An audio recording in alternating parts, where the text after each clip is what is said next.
तो दोस्तों highway infra एक ऐसा आईपीओ जो टोल कलेक्शन के बिजनेस में इन्वॉल्व है, इसलिए फिलहाल इसके ग्रे मार्केट में लगभग आपको 50% से ऊपर ही डिमांड देखने को मिलेगा।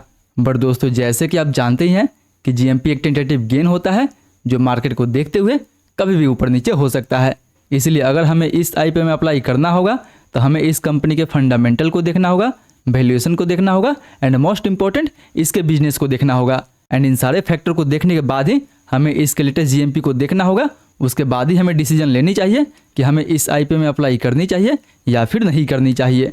एंड अगर अप्लाई करनी भी चाहिए तो शॉर्ट टर्म का व्यू लेके हमें इस आईपीओ में अप्लाई करनी चाहिए या फिर लॉन्ग टर्म का व्यू लेके हमें इस आईपीओ में अप्लाई करनी चाहिए। तो आप दोस्तों बस इस वीडियो के अंत तक बने रहें, क्योंकि इस वीडियो में हम लोग इस आईपीओ के हर एक डिटेल को एकदम से डिटेल में डिस्कशन करने की कोशिश करेंगे। वो या तो इस कंपनी के फंडामेंटल के बारे में हो गया, वैल्यूएशन के बारे में हो गया, या फिर मोस्ट इंपॉर्टेंट इस कंपनी के बिजनेस के बारे में हो गया। तो फिर चलिए बिना आपका समय गंवाए सीधा वीडियो में आगे बढ़ते हैं। लेकिन उससे पहले दोस्तों अगर आप इस चैनल पर नए हैं तो कृपया इस चैनल को सब्सक्राइब कर इस वीडियो को एक लाइक जरूर दीजिए।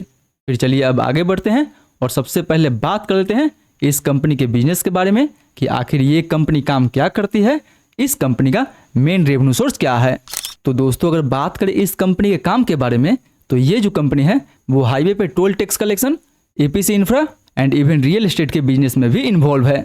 यानी अगर सिंपल में बात करें तो ये कंपनी हाईवे पे टोल कलेक्शन का काम करती है, रियल एस्टेट में भी काम करती है एंड इवन दोस्तों कई सारे एपीसी इंफ्रा प्रोजेक्ट को भी ये कंपनी डेवलप करती है, जैसे रोड हो गया, ब्रिज हो गया या फिर हाईवे हो गया। वहीं फिलहाल इस कंपनी के पास लगभग 666 करोड़ का ऑर्डर बुक पड़ा हुआ है, जिसमें से कंपनी का 27 प्रोजेक्ट प्रोग्रेस में है एंड इवन 82 प्रोजेक्ट ये कंपनी कंप्लीट कर चुकी है। एंड वहीं नहीं दोस्तों फिलहाल इस कंपनी के पास लगभग आपको 30 से ज़्यादा क्लाइंट देखने को मिल जाएगा, जिसमें पीएसयू जैसे एनएचआई भी देखने को मिल जाएगा एंड इवन प्राइवेट सेक्टर का भी कई सारी क्लाइंट आपको देखने को मिल जाएंगे।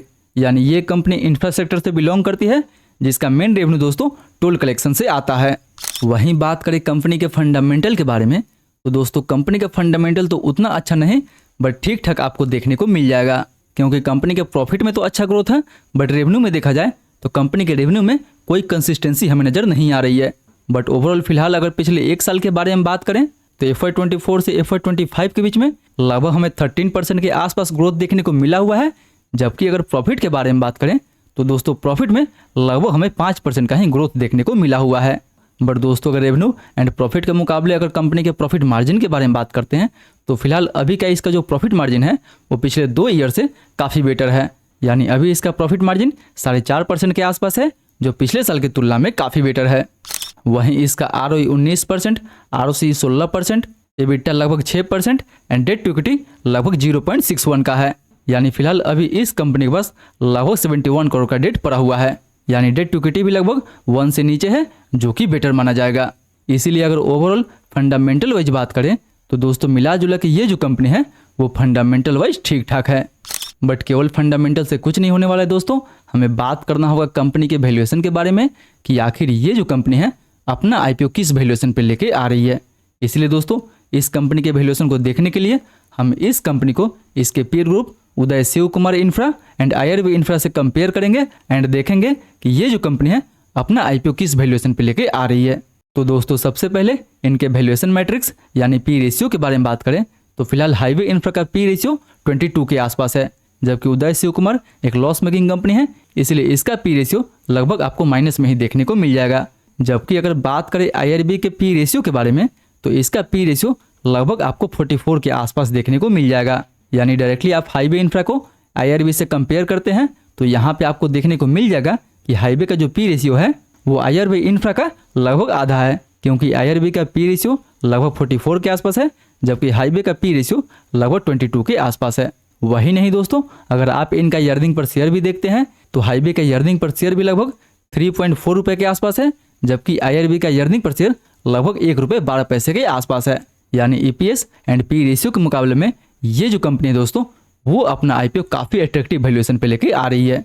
इसीलिए अगर ओवरऑल कंपनी के फंडामेंटल प्लस अगर वैल्यूएशन के बारे में बात करें तो कंपनी का फंडामेंटल एंड वैल्यूएशन भी दोस्तों आपको काफ़ी अच्छा एंड काफ़ी अट्रैक्टिव देखने को मिल जाएगा। वहीं अब बात करें अगर इस आईपीओ के डिटेल के बारे में तो ये जो आईपीओ है वो 5 से 7 अगस्त के बीच में ओपन होने वाला है, जिसका प्राइस बैंड लगभग 65 से 70 रुपये पर शेयर रखा गया है। जी हाँ दोस्तों, ये जो प्राइस बैंड है वो जनरली रिटेल को काफ़ी अट्रैक्ट कर सकता है, इसलिए फिलहाल इसके ग्रे मार्केट में आपको काफ़ी अच्छा खासा डिमांड भी देखने को मिल जाएगा।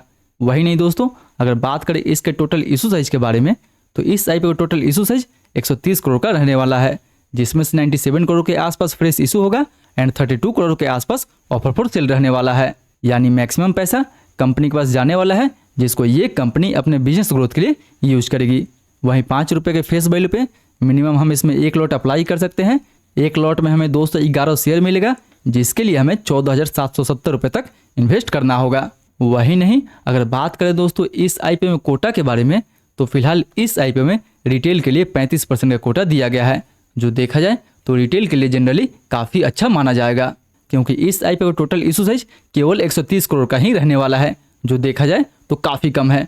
बट उसमें से भी देखा जाए तो 130 करोड़ में से केवल 45 करोड़ का जो फंड होगा वो केवल रिटेल के लिए रिजर्व रखा जाएगा, जो रिटेल के लिए काफ़ी अच्छा रहने वाला है।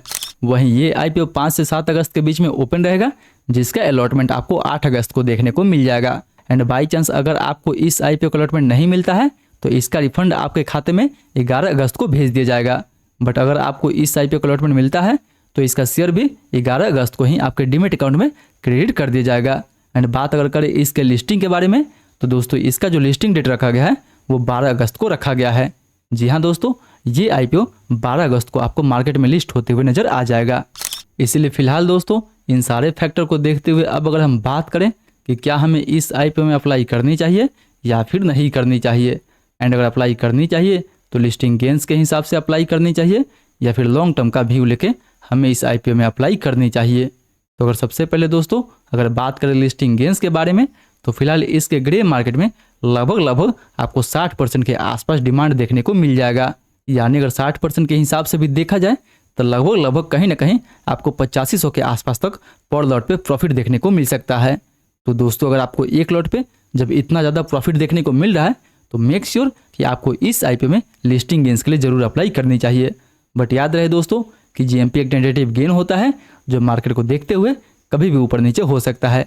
इसीलिए अगर आपको केवल लिस्टिंग गेंस के लिए अप्लाई करना है तो मेक श्योर कि इसके जीएमपी में अच्छा खासा डिमांड हो तो ही आपको इसके लिस्टिंग गेंस के लिए अप्लाई करनी चाहिए।